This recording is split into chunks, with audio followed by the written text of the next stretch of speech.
Beautiful. Okay, I'll try not to scream into my mic this time. Oh. Do you mind grabbing my water real quick to your left? Yeah. Before we fully get going. Where can that Easter egg be? Oh. The glorious the white most water beautiful bottle. spot, but it also Dude, it might is. be the hardest, most uncomfortable spot. That's what I was gonna say. We'll have to get used to it. We'll move around a little bit. There's gonna be a lot of Okay. moving. We are in shot. This looks good, I think. Yeah. Oh. Yeah. Facing the camera enough too, so we can talk like it's a conversation. I don't want to be too close to you because when I make like vertical clips, I don't want myself Okay, to be in yeah. your That's your fair. clip. Wait, I'm not cutting off. Can you see above my head? Yeah, plenty. Okay, plenty of. I mean, when I say plenty, like I don't know. like enough. Enough. Yeah, enough. You should Okay. be good. Welcome back to the show, Respectfully Inspired. I'm here with Austin LaMontagne. How's it going? He's my best friend from birth, which is pretty cool. So there's not too much pressure with this podcast, and that's always a nice feeling. You'll have to let me know if that correlates to doing a better podcast or a worse podcast. But I like to start off every episode with my why behind the show, which is I want to inspire you to invest in soul wealth. So not measuring success by your money, achievements, or possessions, but measuring success by your relationships and your memories.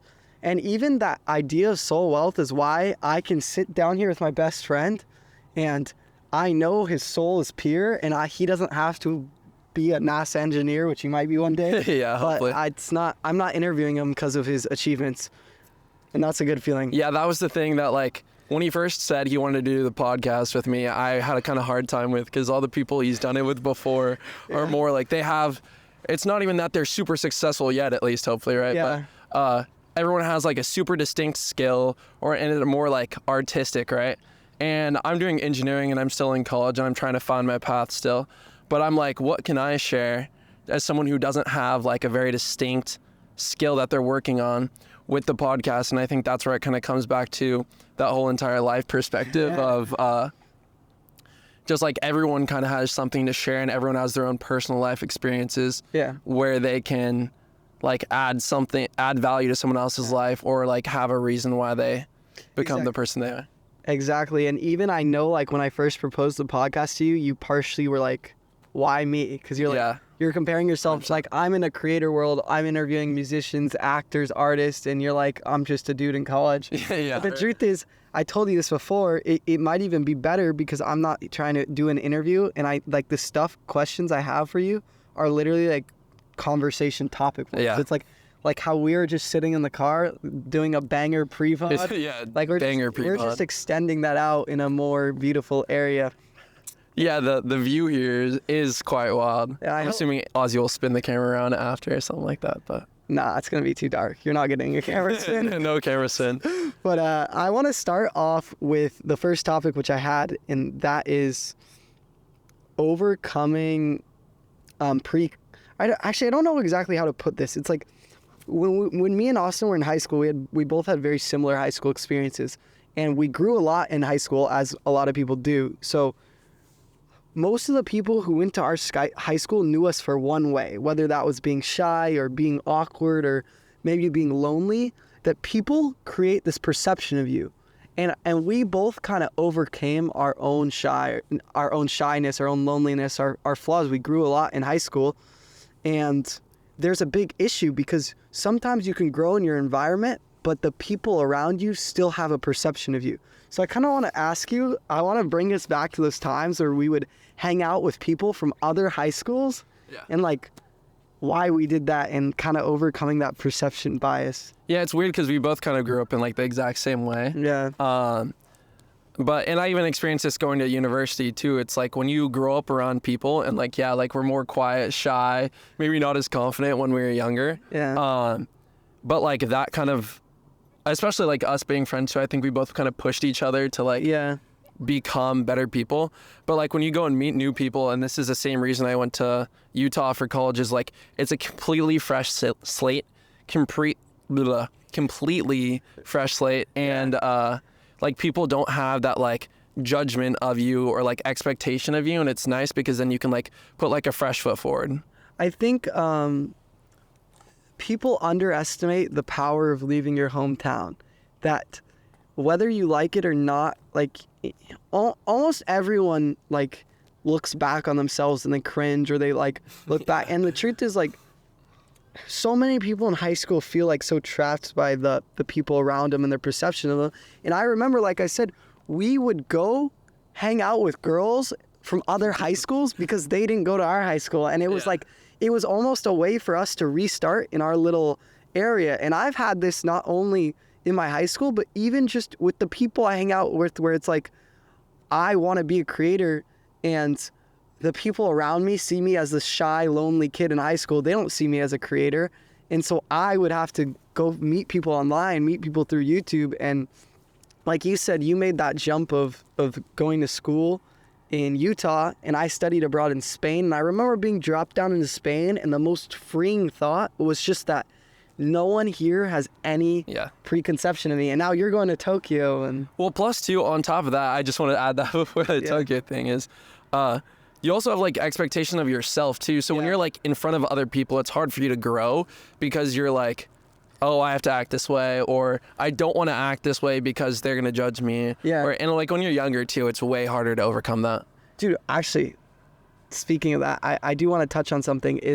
So one of the things I hate is gossip. Like, I hate gossip. It's something that really bothers me. And I hate people talk. Like, there's that quote, I mention it a lot. Small minds. Small minds talk about people. Medium minds talk about things. Great minds talk about ideas. But the reason I bring it up is because sometimes when you come back to your hometown, like you're in your hometown in California right now, and that's why we get to hang out. It's because our parents live here. We get to meet up here. And sometimes you hang out with people from high school, and you've grown. So like, I've grown. I'm not someone who gossips anymore. I try not to be someone who gossips anymore.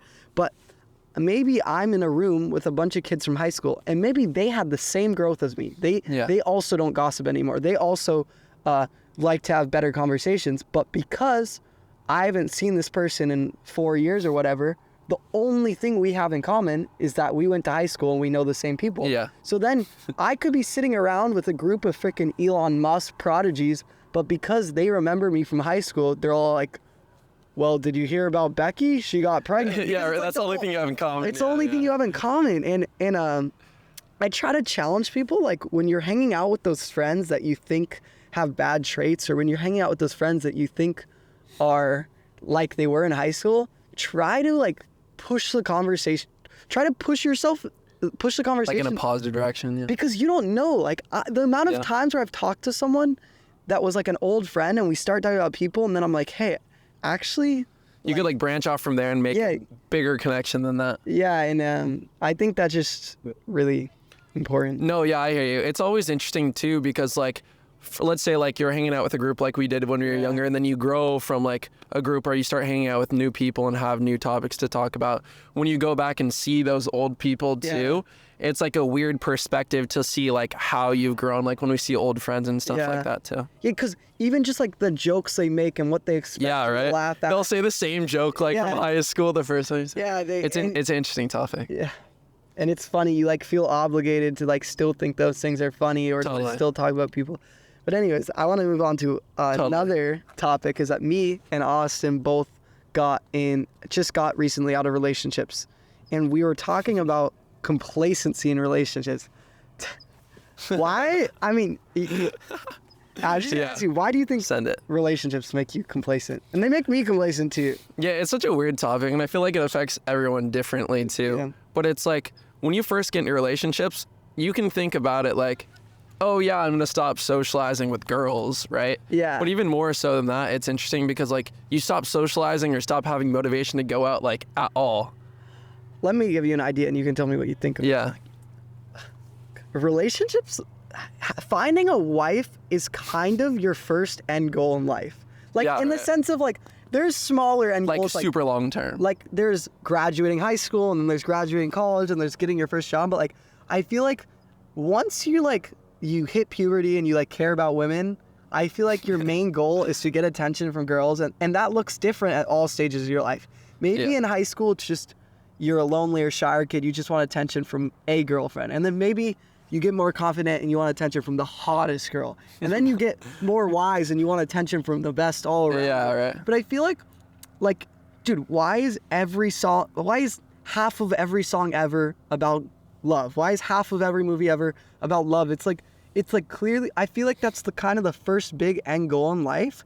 And so when you have a really good girlfriend, it like, you almost like, dude, I don't know, I gotta get your opinion on this, but like, I almost feel like, why do you want to achieve anything? It's like almost to impress, to find your... Yeah, no, I know exactly where you're going. I know where you're going with this. It's like, I've heard this exact same thing before where people are like most males, like all their end goal is like, just like to, like for women, to impress women, right? And I was always heard that and I was like, oh, not me. Like, that sounds weird. I wouldn't do that. But it's weird. And I don't know if this is exactly why too, but when you're in a relationship, I feel like you start to, like you have to work together as like a team and stuff too. Yeah. And so what ends up happening is like, you have to learn these quality traits that come along with learning and growing with someone. And I feel like a lot of those quality traits probably end up making you more connected with that person, and in return make you like more accepting of your life at that stage as well, compared to like where someone who's not in a relationship is like always chasing something.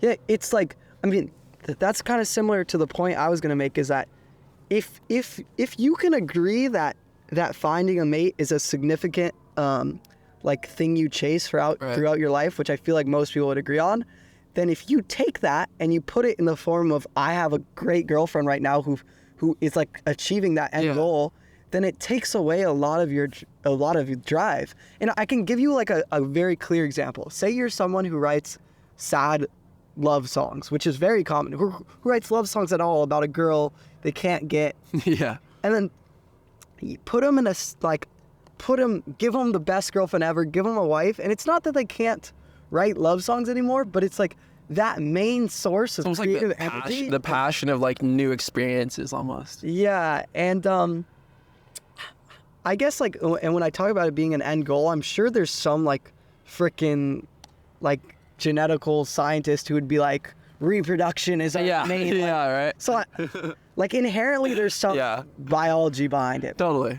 But it's just interesting how, like, when it comes down to the biology exists, right? Yeah. You can have a girlfriend or you can have a wife and still hang out with the boys and stuff, but it's all, now that I think about it, it's almost like a comfort thing too. It's like you just start becoming comfortable, and so you don't feel the need to go out. It's like when one of your boys starts has a girlfriend. To be fair, I'm probably this guy. Funny enough, I'm this guy, but and you can tell me this applies to me. But it's like when you get a girlfriend, like you go hang out with the boys like mess with you, they give you shit, right? Yeah. And so it's like, why do I need to go hang out with the boys if I can just go like hang out with my girl and be like touch your boys. You can't kiss your boys. Bro. You can slap them on the ass and make a good play. Yeah, exactly. But that's about it. And it's like bro, you're making the argument for the girl. You're like, we should be complacent.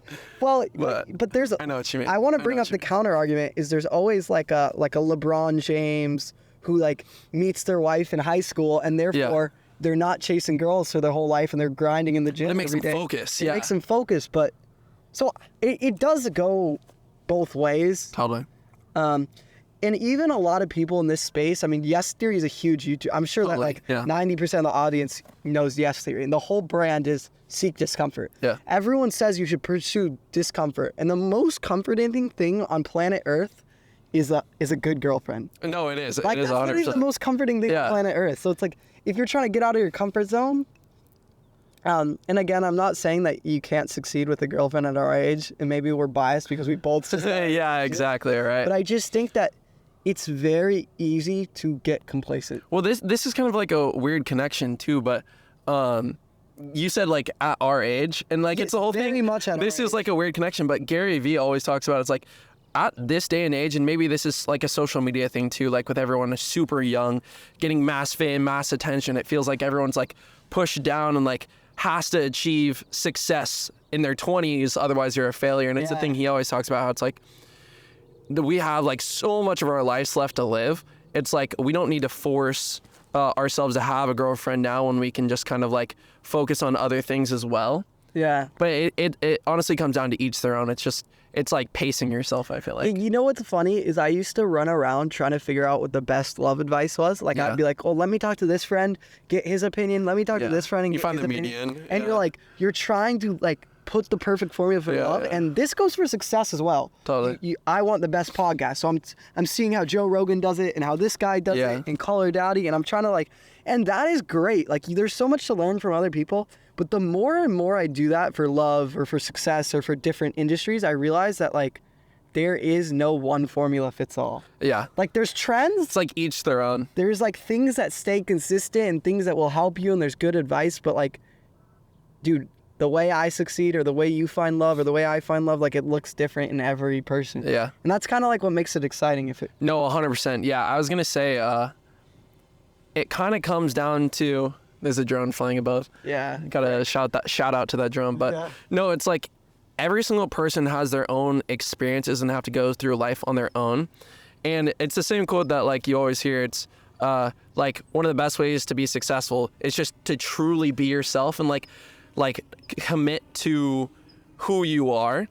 And it kind of like, it's weird because that piece of advice never really stuck with me. It's like, oh yeah, like be yourself, but like everyone kind of says that. It's like the people who be themselves, certain people get success, certain people don't, but it's weird because it kind of feels like it applies to everyone. Yeah. But everyone has to experience it for themselves. You know what I mean? That's really interesting. I'm going to ask you something and then I'm going to go put a light on the camera because I think that's a good idea, yeah. I want to ask you, and I was inspired by you today and I've been inspired by you many times. Likewise. You always, when you're doing social events, you leave your phone in the car. Can you Yeah. explain to them why you leave your phone in the car? Well, while you're doing this, ever since I was much younger, so it's weird because I studied computer engineering. I love technology, and I've been around technology a lot since a very young age. And I wasn't able to have social media probably until like middle school or high school. But because I was always around technology, but not social media, it gave me this interesting perspective where I feel like I realized that social media kind of limits you. It's not even just social media, it's just being around technology limits your social experiences in a way of like people will pull out their phone just while talking because they feel uncomfortable, or it's just stuff like that. And instead of like talking, everyone's seen this, but it's like when people are at dinner, the whole entire family is sitting around the table on their phone. And one of those things, it's like you can just tell yourself mentally, oh, don't pull out your phone, and you will most of the time. But leaving it in your car, like, and Ozzy started to do this recently too, and he can say it works. When you leave your phone in the car, you really just eliminate that from happening. And like you can, when you do it for the first time, you'll like check your pocket a couple times trying to reach for your phone. But once you do it a couple times, it's like, Yeah. you're able to 100% focus and give 100% of your attention to a situation. Bro, it goes beyond discipline though. Because like my parents raised me not to have my phone at the table. I can keep my phone in my pocket and say like, I'm not going to check it. But when you have it there, it's not just a distraction in the sense that like I pull out my phone and it's a distraction. That is already a huge issue. Yeah. But it's like when it's in your pocket, there's always the mental behind it. Yeah. It's like It's a subconscious mental. yeah. When it buzzes, or I know for a fact that you've dealt with this, where you Yeah. think your phone buzzes, but it didn't. Yeah. And it's like, it's literally, you're just conditioned from having Yeah. it in your pocket. But even if you throw that bitch on airplane mode, sorry, I don't even usually cuss, but even if you throw that B on airplane mode, it's still like the feeling in your pocket and just knowing that it's there and knowing that it's a crutch. Like, I bet you guys have had a moment where you're at dinner and you slip off to the bathroom to check your phone or like respond to some girl or something. And it's like when you put your phone in the car, which I did before this podcast, it's like, I don't even have the option. There's no like, and that's like very mentally freeing. And there's been times where I've been in like rooms with high profile people and I'm so happy that I left my phone in the car because one, it makes me on a level of presence that the other people aren't on. And two is like, if it ever comes up, if they're like, hey, scan this QR code or add me on Instagram, and then I go, I don't have my phone, it's like that makes you stand out so much. Yeah. Especially when you're our generation. It's like, that's the thing. It's like everyone has their phone and you're like, I don't have it. And they're like, I'm going to remember that person. Well, it's also weird too, thinking about this, is nowadays, or when we were younger, like your parents would always be like, 1 hour of like video games or 1 hour of computer a day, 2 hours a day, right? Yeah. And you're like, that's such a long time when you're young. But I think everyone can admit to this today. Yeah. But like, or it's almost like they're scared to admit it. It's like 8 hours a day, 9 hours a day. That's so common for people, I feel like. And it's like, you don't really pay attention to how much that is, but like, you pick up your phone and you just look at it, and it wastes so much time out of your day, and then it creates anxieties, and it's like, it removes you from reality so much more than it not existing. Yeah. I find this too is where like, much like people go to drugs, well, and it's I could get all scientists, I know exactly I could get where all you're going with scientific this, on you, how social media is like a drug, but I'll try to keep it less scientific, is like, much like someone who deals with childhood trauma or deals with trauma in their life, much like they might be feel anxious and then take some alcohol, or they might feel anxious and then smoke some weed, or they do whatever. I have this feeling, I've literally noticed it with myself, where I'll get anxious and I'll open Instagram and I'll think, Same here. that will make me feel better. And in the moment, it distracts me. Like in the very first few seconds, like I'm forgetting about my anxiety or my depression or whatever, and then quickly into it, it just makes it worse. Yeah. It makes it worse. And every time I choose like putting my phone away or praying or meditating or reading and getting away from my phone, it makes my anxiety better. Yeah. So that's just like an interesting Well, thing. it's crazy how that works. It's always the things that I feel like you desire to do to relieve the anxiety that end up causing the anxiety. Like, dude, it's that's like a good point, it's bro. spot on with your phone. It's like exactly how I described it. It's like, oh, you want your phone to relieve the anxiety, but it ends up causing anxiety because you're removing yourself. It's like the comfort discomfort thing. You're going for the comfort of your phone, but it removes you from the discomfort, and so then you feel complacent, and then it's like you're having anxiety because of that, where like if you just did the thing that was not comfortable in the first place, you feel so much better about yourself.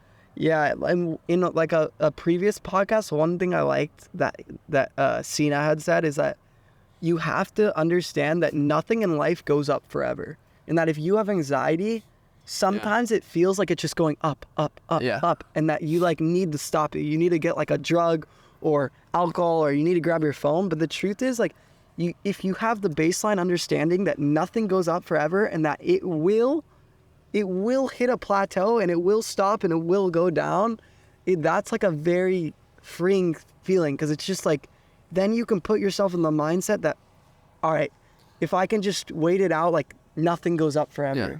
Well, there's a couple of things I feel like phrases or whatever. It's like, everything happens for a reason, like this shall pass, like stuff like that all applies to that exact same thing. It's like, while you're in the moment, it feels like so much and hard to deal with.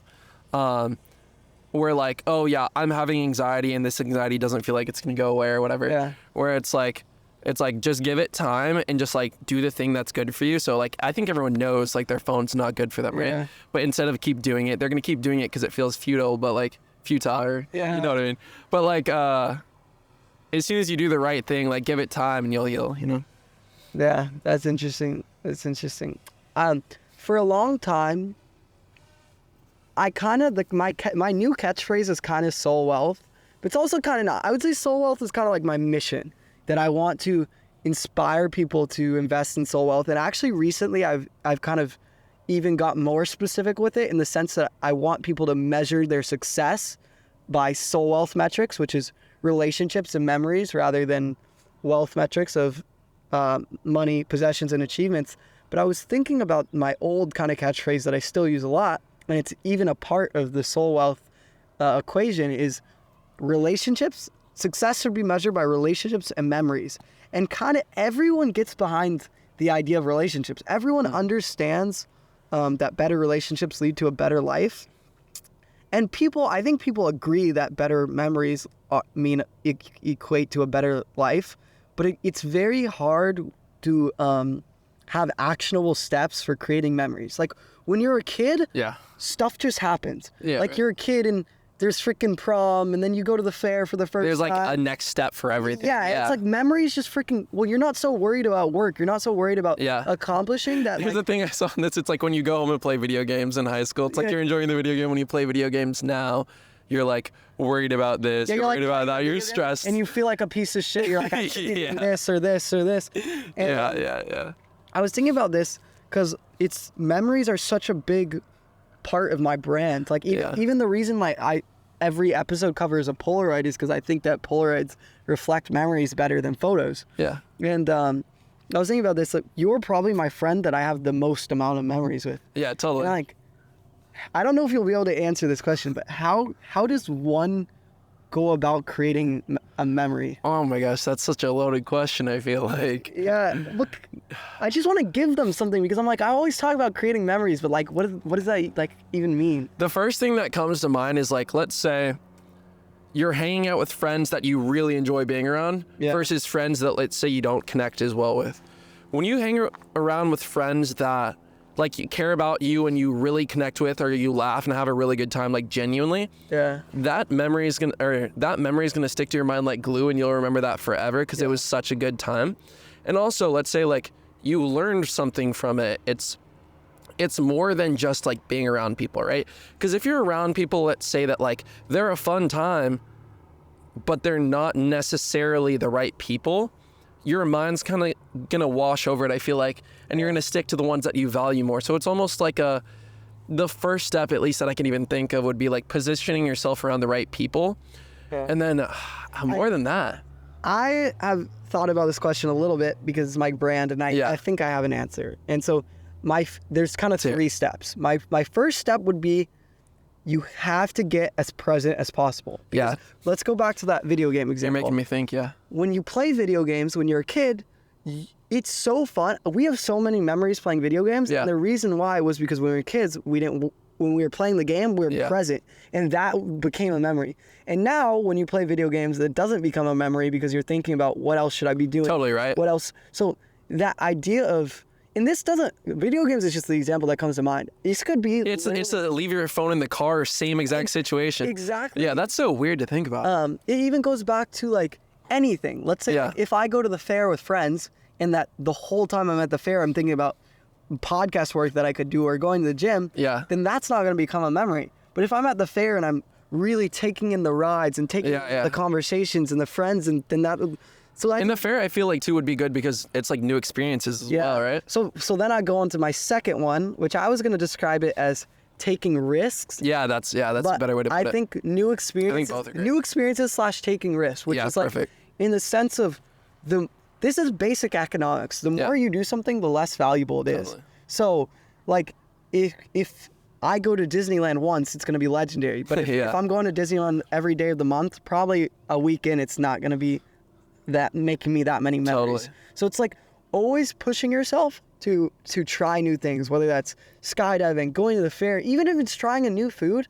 Like I can think about like I only drink water. I never drink soda. And today I tried this like probiotic healthy gut soda. And I like literally remember trying it, but I cannot tell you the last soda I tried before that. But it's like, it goes back to like anything can be a new experience. Something as small as trying a weird probiotic soda. Right. And so that's like step 2 of making memories. And then step 3, I think, is kind of what you covered, which is the people you surround yourself with. Hello. How's it going? No, you're right there.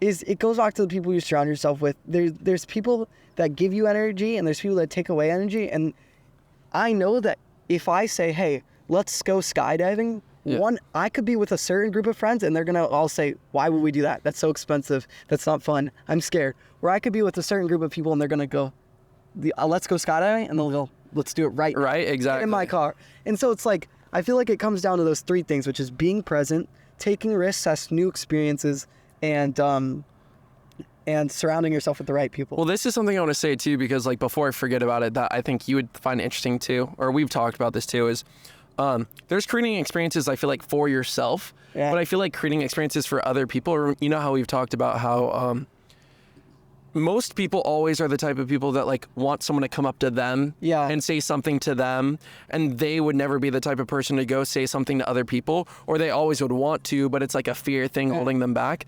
It's like let's say he went and asked someone, which he did, to skydive, like that's going to be a memory that's going to last with them forever because someone approached them and made like a change in their life. That's really like important too, right? This is so important. What you're saying is because I talk about this a lot, the idea of talking to strangers. Because of this social media world and comparison, everyone's so worried about talking to strangers. They say, I could tell you right now, if there was an attractive girl over there, I could say, Austin, go talk to them. Exactly. Sit here and you're going to think, well, I don't know. You're going to think all the bad what ifs. All the bad what ifs. Maybe she thinks I'm weird. Maybe I'm going to say the wrong thing.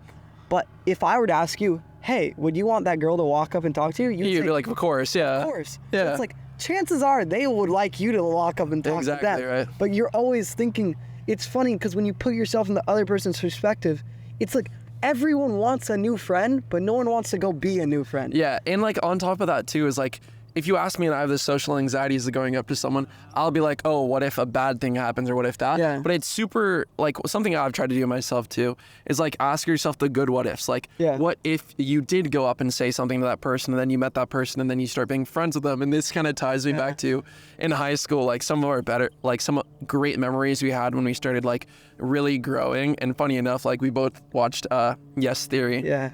I'm like trying to seek discomfort or whatever. Is we'd go to the fair, the San Diego County Fair, and like we'd straight up, and this is like definition of like pushing our boundaries, is we'd go and talk to people at the fair completely randomly and like meet them, introduce ourselves, whatever.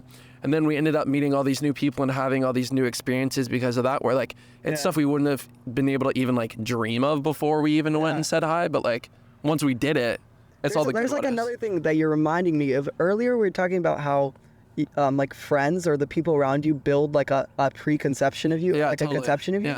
And it's funny because when you talk to a stranger, you're thinking about the negative what ifs. What if they think I'm weird? What if they think I'm this?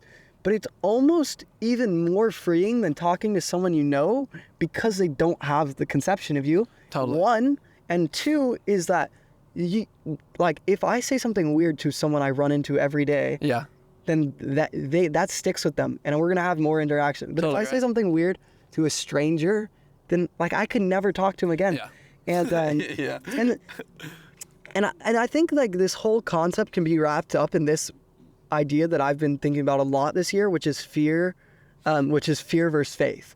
That when I'm thinking about talking to a girl or a stranger, I'm either not going to talk to him because I have fear that it's not going to go well, that I'm going to be perceived poorly, etc., or I'm going to talk to them because I have faith that it will be perceived well, that it will go well. And I think that when you can start making a majority of your decisions, regardless if that's talking to strangers or doing anything uncomfortable, when you can start moving in faith rather than in fear, your life just becomes like exponentially better. Well, like a weird example of that too, or like of something that's like people don't want to share because they feel like more worried about it, that like end up eventually being way more popular, is like anime is a funny one that like certain people will get this that watch anime too. Is like, and like you'll know what I mean from like a side of it is, in high school, if you said you watch anime, people would so make fun of you, like when we were younger. And I feel like nowadays, like especially the older people get too, and are like learning to be less judgmental, so many more people watch that. And like if you share it too, like let's say like two people that would both like in their mind never share something. Let's say you share that and end up like having that same thing in common. You can make that connection, and it's like totally something that would come good out of just like, I don't know, pushing the boundary, if you know what I mean. When I was in high school, I used to think that things were cool. So given your example, I would say anime is either not cool or anime is cool. Anime is not cool, but football is cool. And as I've grown up, what I've realized is that things aren't cool or not cool. Cool people make things cool. If you're the most popular kid in school and you go and you like anime, then anime will become cool. Right, totally. And I always go back to the example of sagging. Like, well, I don't know what that means. When you pull your pants. Sagging. Yeah, okay, I know what sagging I always go back to the example of sagging is that nothing about pulling your pants down and showing off your underwear is inherently cool. But when the hottest rappers in the world did it, everyone thought sagging was cool. Yeah, exactly. And it's like, it's like that's literally the definition of cool people make things cool. Yeah. Things aren't cool. You kind of just have to own up to it and like do the things that are unique. It's like as soon as you follow like the path of what everyone else is doing, you kind of just like follow the herd. Or like a lot of the times I feel like people too will hear something that like they've never experienced it before, but they hear it, and so then they'll just like say something bad about it without like knowing what it truly is, where they could end up doing that thing or watching it or whatever it is in the case of what it is and liking it. There's another interesting thing with this. I'm so blanking. I'm trying to think about That's it. fine. But frick, I just had a major brain fart. But it's like, sit here. I can, you know what? This is a good exercise. I can sit here and let Absorb the moment. 10 seconds be quiet on my podcast. Absorb the moment. And that's fine. If someone clicks off, that's fine. I'm trying to think about what I wanted to say. Yeah, that is the one thing I think I'll say about the podcast, that coming into it, you're way more experienced with it. Yeah. You know how to like roll with the punches and stuff, and like with someone that's never been on a podcast before. And I think like I haven't watched all of yours yet, but all the people who are new to it, like it's an intimidation factor. It's like, do you need to know something all the time while talking or not? Well, dude, when you build podcast confidence is when you have the ability to say, hey, instead of filling the space with or likes or jutting in the idea, that absorb the moment. Podcast confidence is knowing that I can sit here for 10 seconds and it's fine. Dead audio. Like, it's fine. Totally. And I remembered my idea, and I'm glad I sat here. Yeah. What I was going to say is that along the lines of cool people make things cool is that the way you see what you do is how others will see it. And I'll give you an example. When I did YouTube in high school, I would be scared to tell people. I'd be like, yeah, I do YouTube. And you know what they would think? They would think, that's freaking lame. That kid's a weirdo. Right. And then when I went to college, I would go to parties and I'd be like, I'm a YouTuber. And I would dap people up and I would hold it with confidence. And people would tell me all the time.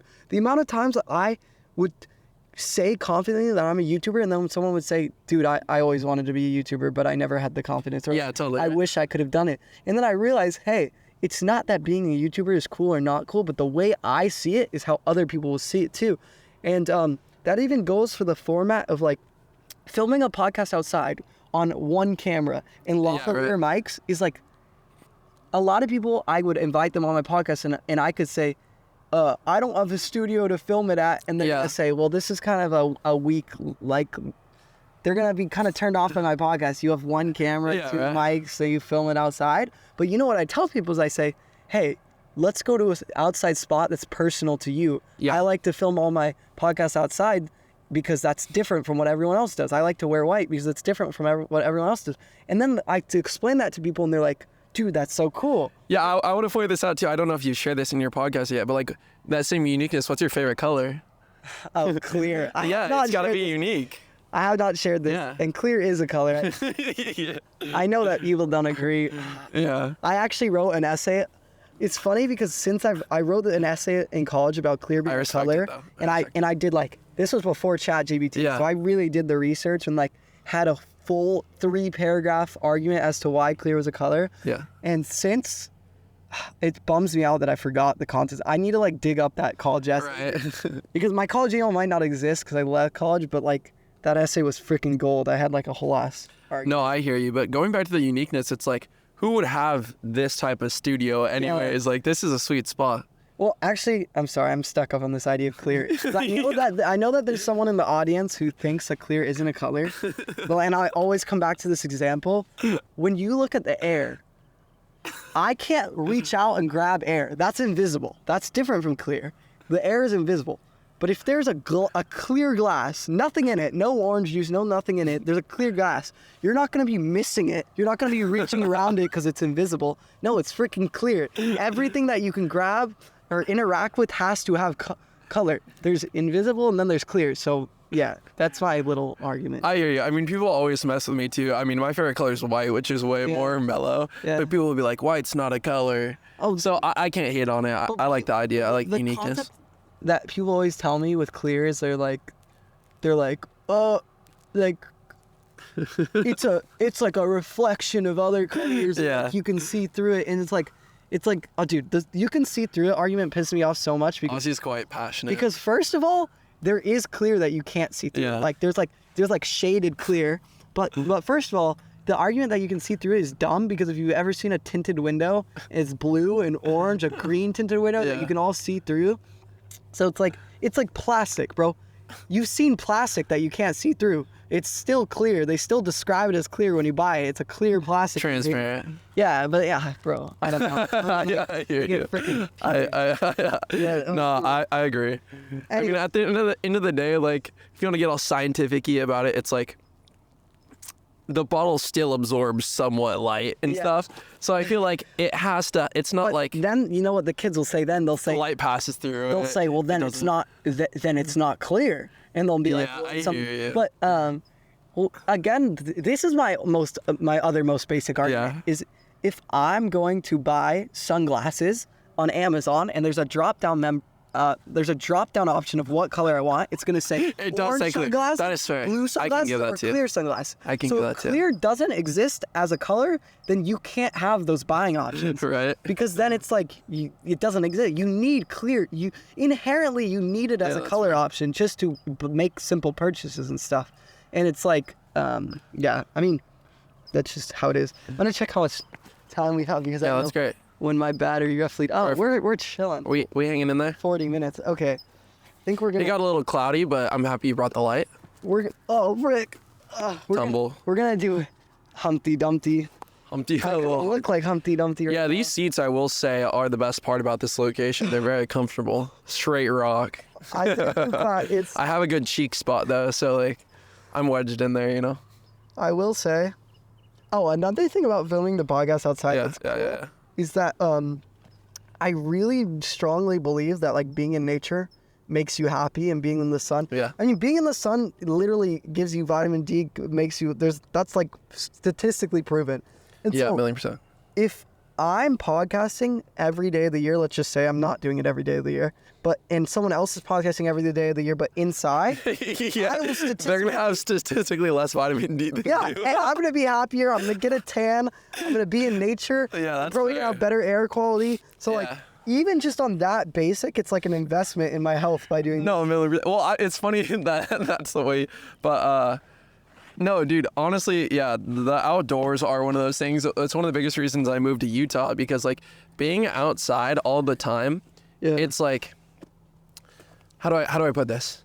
Being in the 21st century, everyone's on their phone all the time. Everyone's on their computer. Everyone's driving. They're always like preoccupied by something to like not absorb stuff around them.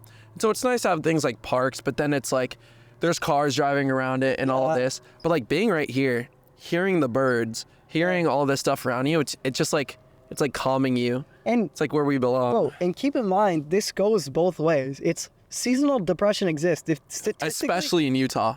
Especially in Utah when it gets like cold. Portland, the cities that have Yeah, like the as really well, yeah, cloudy, right. Seattle, Portland have way more depressed people than Yeah. sunny places, which is just another interesting note. I do want to shift to a much darker kind of topic, and this is free for you to share as much as you want. Yeah. And I know it's a big topic shift, but I always challenge my guests to go to these dark places, because someone out there, hopefully, I mean, I don't have a ton of listeners at the moment, but someone out there needs to hear these dark moments, needs to hear these things, and you have a story to share that I can't share. And I'm not even gonna ask you a question. I'm just gonna let go you for it. take it. Yeah. Wherever. Well, yeah, honestly, like he's saying, like sharing this, at first it's weird, but it's been, the other day was like 3 months since it happened. And like, at least hopefully, like, this can help someone. But this is, before I even say what it is, it's one of those things where it's like, you see this happening to other people, or you see it on the news and you never think it would happen like in your life. But recently, within the past 3 months, my roommate passed away, right? And we'd been living together for about a year. And like I come home, see him all the time, whatever, don't think much of it. And like when something like this hasn't ever happened to you, it's super easy to like neglect the people around you, or especially if they're a roommate too. You just come home, you're doing your own thing. You're not like really checking up on the well-being of people all the time, you know? And so it's super, when something like this happens, it's super weird, because I basically came home, and from my understanding, he had a heart condition that ended up making him have to go to the hospital, and then he passed away at the hospital. And for a while it was really hard on all of our friends, which like, I mean, obviously that would be. And it's weird because it's one of those things, like I said, like that you would never think would happen in your own life. Like in high school, we know other people that this had happened to, like you hear of it, right? But like as soon as it happens to you, it's just like, it's kind of like a surreal experience too. And it feels, I guess I'll kind of share how it felt, because like someone who would be in this situation, I guess, would benefit from this, right? As at first it feels so fake and it's super easy to tune out. And when this happened, everyone that I knew around you like is always there for you. Like it kind of brings everyone together in a really good way.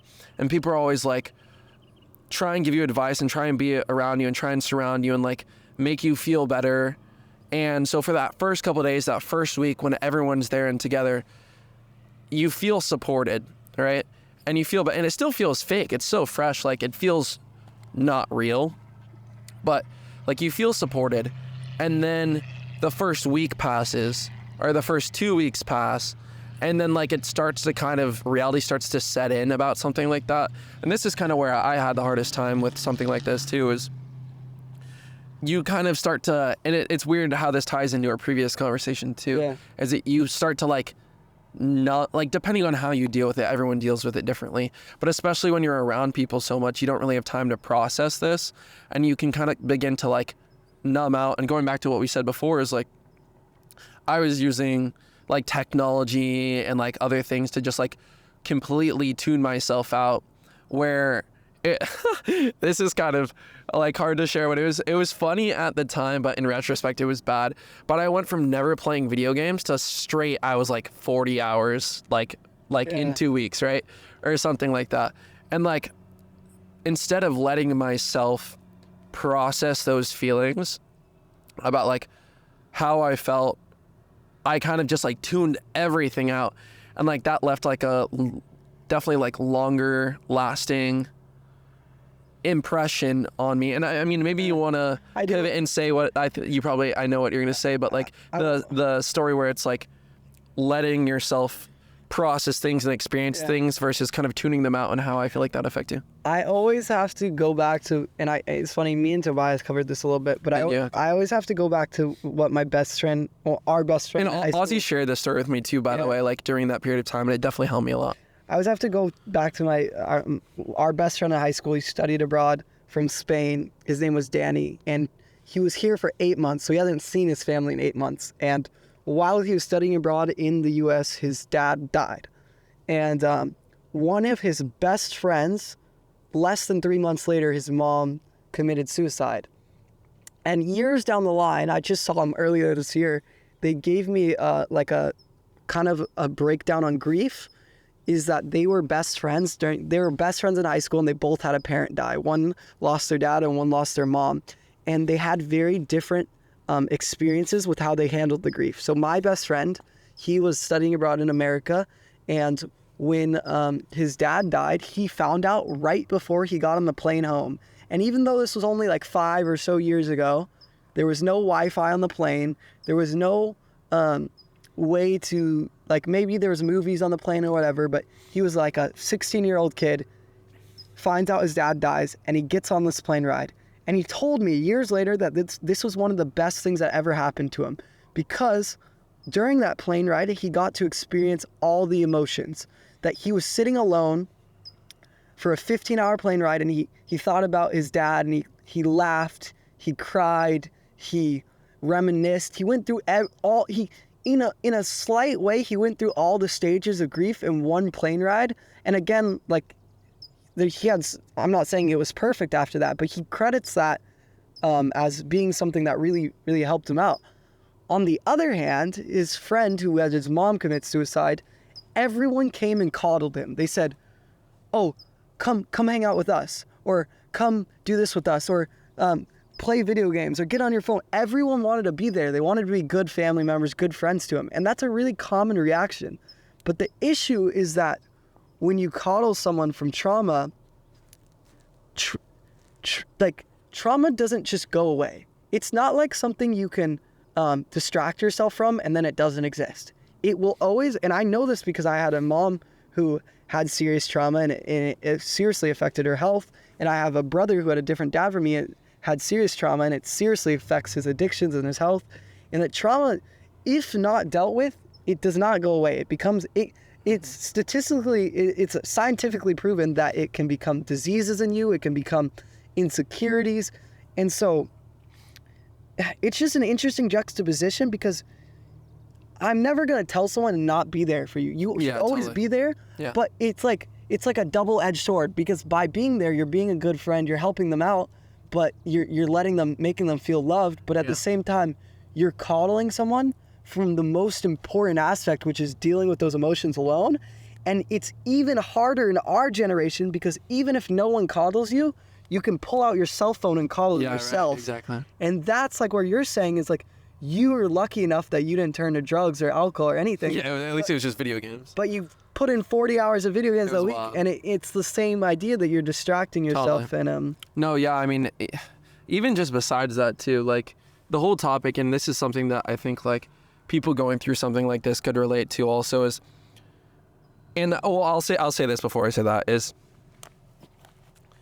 the thing that helped me the most at first is you judge yourself a lot. You judge yourself and you're like, I should be feeling this way, I shouldn't be feeling this way, or I wish I did this, I wish I didn't do that, is like to learn from the past and not like regret it, because you can't go back and change it. And so learning from the past and then like sharing those experiences with others, I think that was the thing that was like the best at first, because everyone kind of was able to come together and like I feel like learn from like, oh, we should be closer together as friends, we should share more experiences, we should do this, that, or the other. And so instead of like judging yourself, just being able to learn. And then like the other thing too, and like I can say this, and it's hard because only the person going through this can kind of like understand this. I talked to a couple people and they had this exact same feeling, but like when it first happens, it feels fake, right? And so then you don't really know how to react. People react differently. Some people bawl their eyes out uncontrollably. Some people are so shocked where they don't cry. And like the first week, that's what happened to me, is like, I didn't know how to react. It felt fake. It felt this, that, or the other. And so I was sitting there judging myself and being like, oh, like, why am I not crying? Like, should I have felt this way? Should I feel this way? Should I not? And like, to me, it feels messed up not feeling this, or like feeling this or that way. But I ended up talking to his mother, and it's crazy because she ended up feeling the exact same way as well. It's like, it's crazy how you can judge yourself and should I have done this? Should I have not done this? Should I feel this way? Should I not feel this way? it's like a negative thought cycle. And it's funny, I'm going to compare it to breaking up with my girlfriend, which is like, it's not on the same level as trauma, but it's like, when I first broke up with my girlfriend, for the first week, I couldn't cry. And I thought, damn, I'm a horrible, bad person. I'm a bad person. Yeah. I love this girl and I shared so many memories, and I'm sitting here not crying. And now I can't even imagine if that was not breaking up with my girlfriend. It was my roommate dying. And I was like, oh, I'm not crying. I'm a bad person. I'm the cycle. And that comes down to, I don't want to act like I have a solution. No, you're right. But I was going to say this. It's almost like there is no solution, but the thing that hopefully can help someone is that they can relate to it. Yeah. You know? Is relate. Dude, exactly right. I was going to say like, just accepting it. That like, and that is even like the OC. I don't want to go down the OCD. I was going to say, so much of life is not trying to fix a problem, but just acknowledging it. Yeah. And it's like, hey, I didn't cry, and not like it's just not letting yourself, not feeling bad, not like, and dude, you know why? It's experiencing it and like accepting it and loving yourself. But you know what's an interesting thing about this is that the reason you feel bad is because it's not the common reaction. Right. Everyone who ever it's not even a common reaction. It's like, it's not the perceived reaction you should have. It's both. But this is the thing. If you lived in a society where no one cried after someone died, I hear you. and then you didn't cry, you probably wouldn't even feel bad. Yeah, totally right. But it's like, it's just interesting. And I would be curious about like back in the day where like murder, like I'm talking like 2,000 years ago where people would just kill each other. Yeah. Like I wonder if they would cry. Like remorse and no, dude, it has to be. It's weird because but like humans have like a common shared thing where it's like a lot of the experiences that you have like will come and bite you back no matter how, like, let's say someone does something that's super bad and like at the time they're like, whatever, like it doesn't affect me. But like I feel like no matter what, people always come back and experience like a very similar reaction to where it's like everyone's human, so they're gonna have like a backlash. Yeah.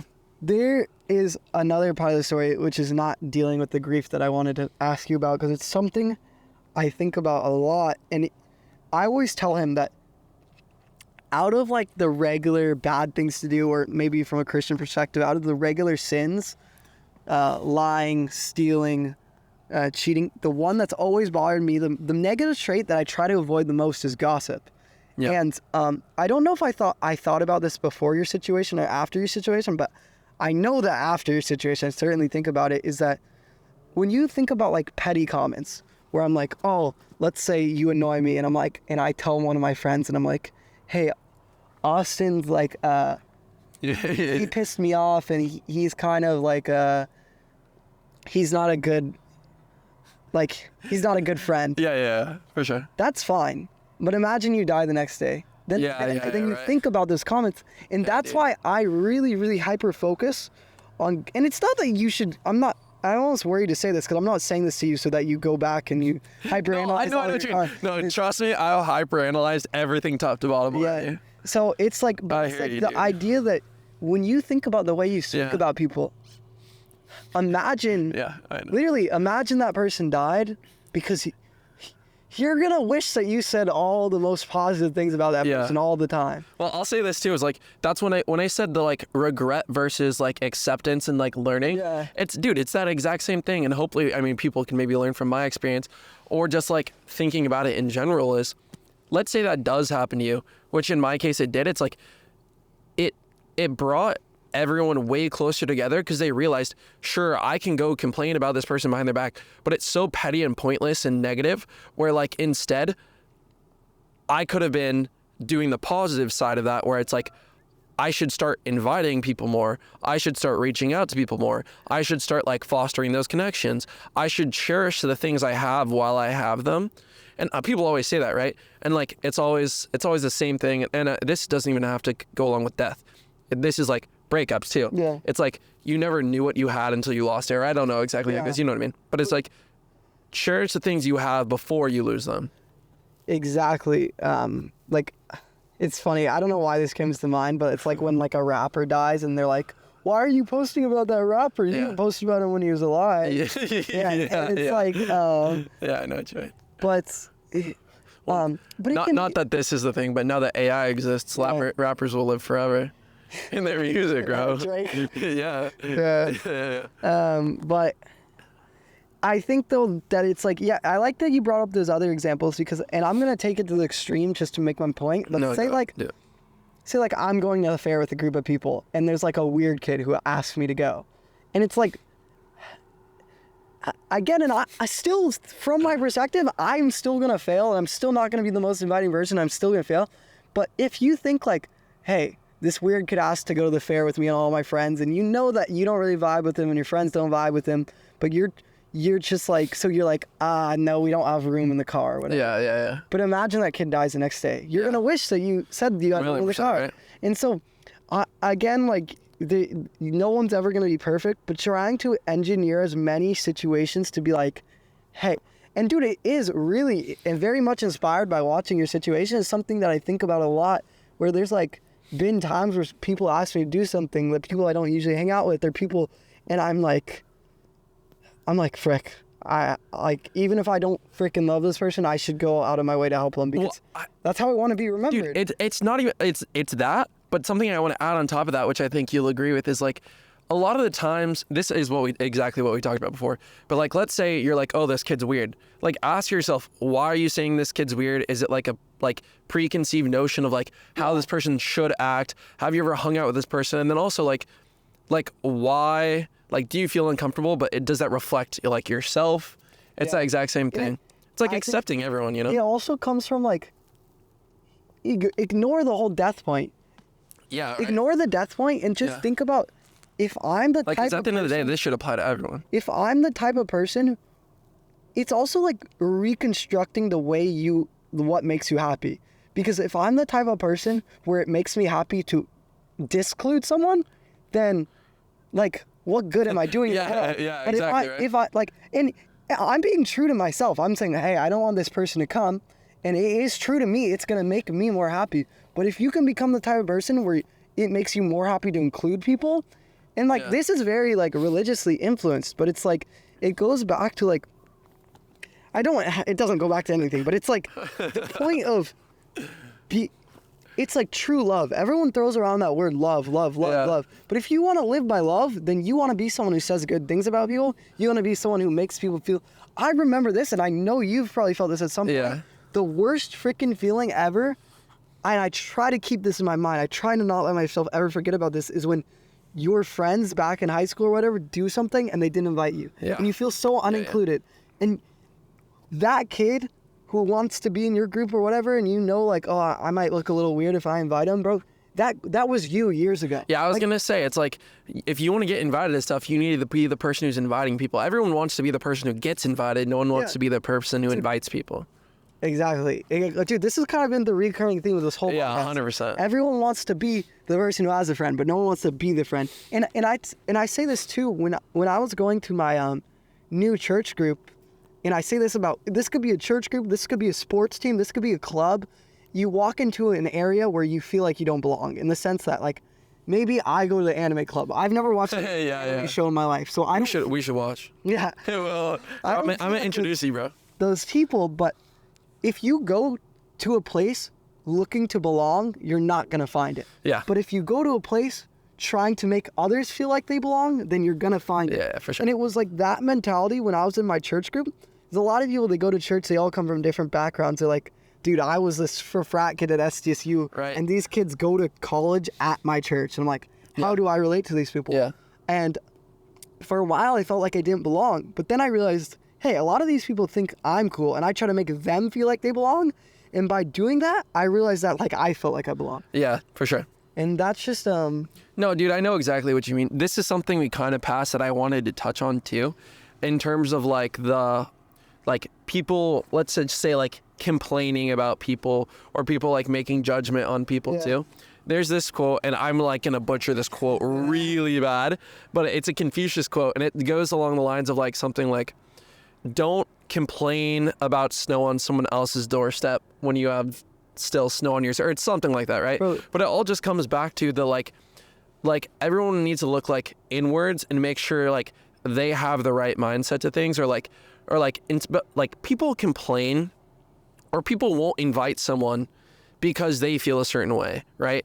And it's like, if you want to be invited, like, how do I put this? Do you know what I mean, though? Okay, there's literally a Jesus quote that I know word for word, and it's about being a hypocrite, which is kind of what we're talking about, totally. Which is, why would you look at the speck in someone else's eye when you have a log in your own? Totally, yeah. And it's like, I feel like, like, literally imagine a log in front of your face, and then imagine like a little leaf on your front side, and you're like, dude, you have a leaf on your face. That's like what it is. And it's uncomfortable looking inward too. Like, it's like you don't want to be like, oh, I'm this person, I'm that person, right? But like, if you want to end up somewhere, looking inwards, I feel like, is always like one of the first steps. Find flaws in yourself, not in others. Yeah. Bro,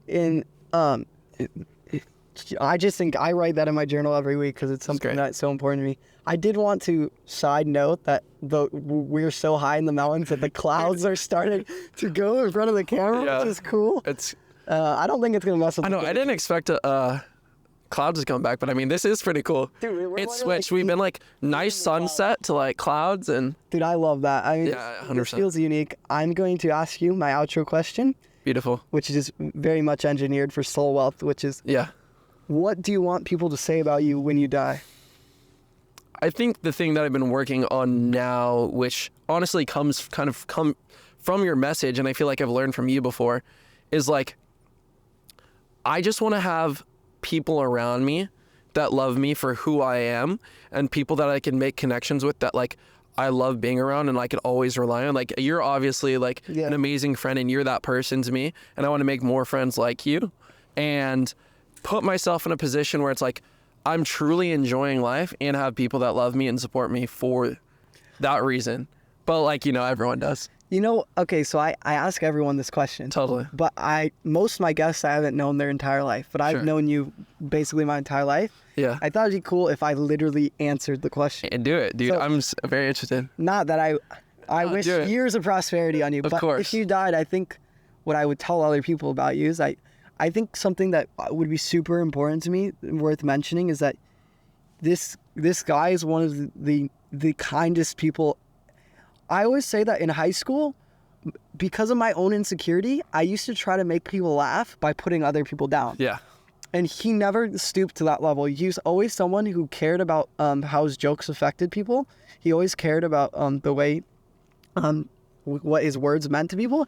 And I used to think of that as kind of like a weak thing from you. And now, like, Yeah. as I grown up, and Joao, I could say this about too, is like, Yeah. it's a very respectable thing. Yeah. It's not a weakness thing. It's like you have so much confidence that you generally care about how your words affect people. Yeah. And so I would tell people that he was someone who cared about how his words affected people. He was someone that was always trying to seek discomfort. You were trying to push yourself and do adventurous things, and you were someone who was radically focused on getting better and improving the lives of the people around you. So that's what I say, man. Dude, I appreciate it. Love you, brother. Love you too. Oh. Is that it? Yeah. Is that the outro, bro? I always end like, I guess on a hug. Sick. Hugs, not handshakes. That's another mom. Beautiful. Beautiful, beautiful.